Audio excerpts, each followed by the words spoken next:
Африкт бол дэлхийн 2 дахь томтой бөгөөд ганцхан хувьд уудан байгалийн баялаг ихтэй түүх соёлын онцгойдог. Газар нутаг нь 30.3 сая км квадраттай, 1.4 тэрбум хүнтэй, 54 улс барилдаг. Газар нутгийн хэмжээ нь Алжир, хүн амын тоогоор нэгээр тэргүүлнэ. Африкийн төв хэсэгт Атлантын далай ба Энэтхэг далайгаар хүрээлэгдсэн. Экваторын шахам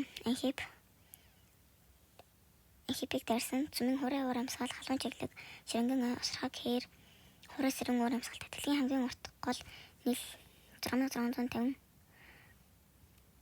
км. Кэгийн мөрөн Замбез, Нигер мөрнүүд, Викторийн уур амьсгал, Цэнгэг том нуур,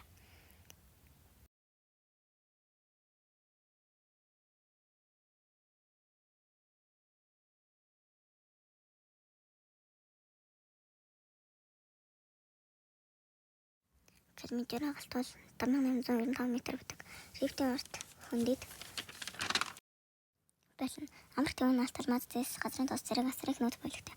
Кофе, какао, цай, малингийн уур газрын самаар экспортлно. Ислам, шашин, хойд ба баруун, Христ, төв ба өмнөд шатны 20,000 орчим хэлээр ярьдаг. Эртний хөгжил, бүжиг, гар урлал, домог. Гэхдээ Африк нь хар арьстан, голлон цагаан арьснууд бий.